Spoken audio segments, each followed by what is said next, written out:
House, and I'm here in Armenia, where I'm shooting my documentary for some of the fascinating culture and history of Armenia. I'm meeting up with Aziz Kervokian to find out how we're going to prepare for this movie. Let's go find him. Hi Aziz, it's nice to finally meet you. The pleasure is all mine. So where should we start? Well, what topics are you covering for your documentary? I'm interested in covering the remarkable history of this ancient land, including the genocide, the culture, and the economics.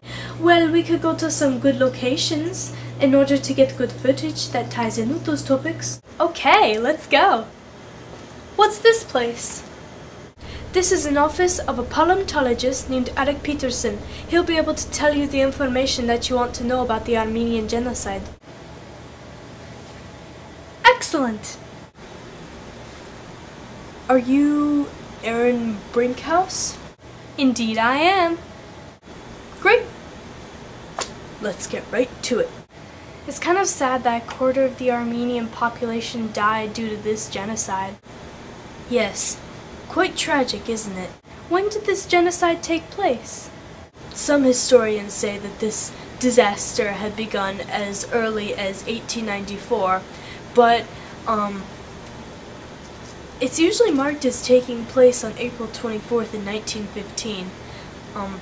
The ancient Turkish government, also known as the Ottoman Empire, was responsible for this genocide.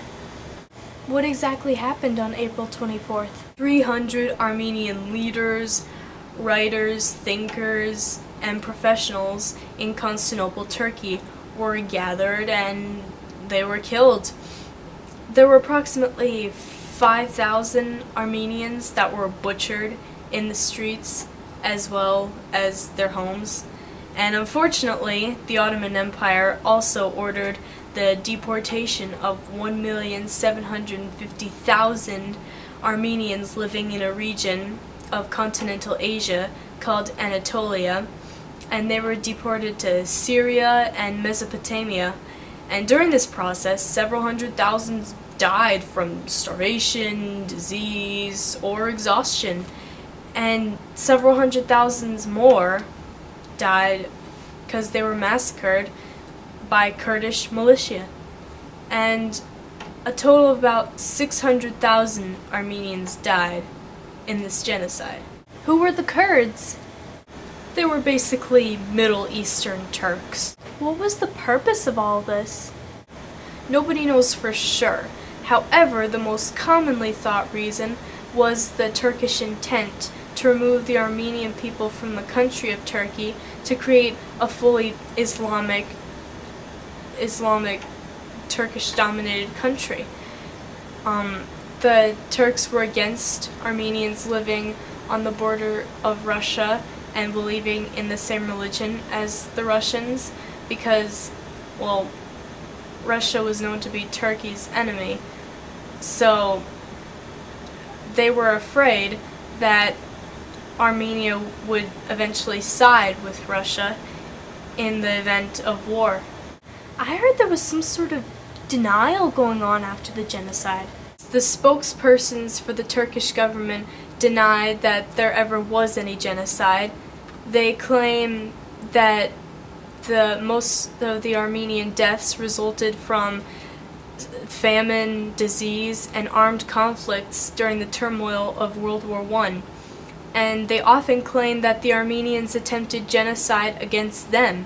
So Armenia's never had the reparation that it still desperately needs today. Thank you so much, Eric. Another interesting piece to the puzzle that makes up this resilient nation. You're welcome. Hey, Aziz!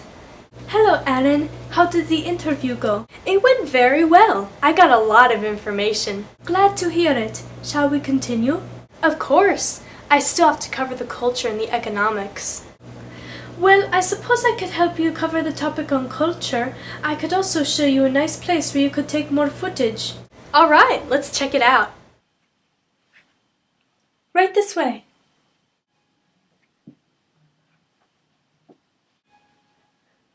Wow, this is amazing. Would you mind stepping out of the shot so that way I could take a few pictures? Oh, Not at all. Thanks. What holidays do Armenians celebrate anyways? Well, the holidays that you are probably familiar with are New Year's Day, Christmas, and Independence Day. We celebrate all of those, except Christmas is on January 6th instead of December 25th. Interesting. Yes, it is. And our Independence Day isn't what it sounds like. We got our independence from the Soviet Union when it collapsed in 1991, so we celebrate that on September 21st. Do you have any holidays relating to the Armenian Genocide? Yes, we have a Genocide Remembrance Day on April 24th. What's the music here like? The music is like no other. It has a special original pattern to it. We've achieved this originality due to use of Armenian instruments that have survived early Middle Ages.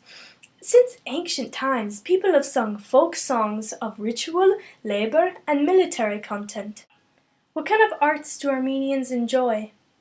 Things like weaving, pottery, lace making, and jewelry making. I actually have a rug in my house that is a good example of this. Dun da da dun! Ooh, that's very fancy. Thank you.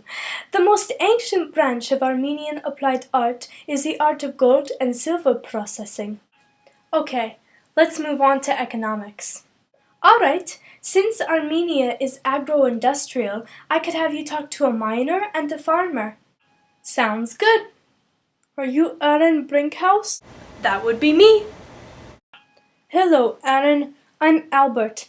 I'm the farmer that Aziz called you for. Oh, nice to meet you, Albert. Would you mind telling me about Armenian agriculture? Not at all. Agriculture employs about 12% of all the workers. About 20% of the land area is cultivated. Where is agriculture carried out? Mainly in the valleys and mountainsides of Armenia's uneven terrain. We try to use the highest mountain pastures for livestock grazing. Okay, thanks for stopping by. Anytime. Are you Aaron Brinkhouse? Indeed I am. Oh, hello, Aaron. I'm Alton. I'm the miner that Aziz called earlier. Oh, nice to meet you, Alton. Would you mind educating me on the mining that goes on in Armenia? I wouldn't mind at all. Mineral resources in Armenia are concentrated in the southern region. Why's that? That's where several operating copper mines were located. In 2002, Armenia produced industrial minerals such as clays, limestone, salt, and semi-precious stone. Okay, thanks for stopping by. You're welcome. Hello, Aaron. Did you get all of the information that you needed? Yep, all I need to do is edit the footage. After that, the documentary will be ready. Great, thanks for coming. I hope to see you again sometime.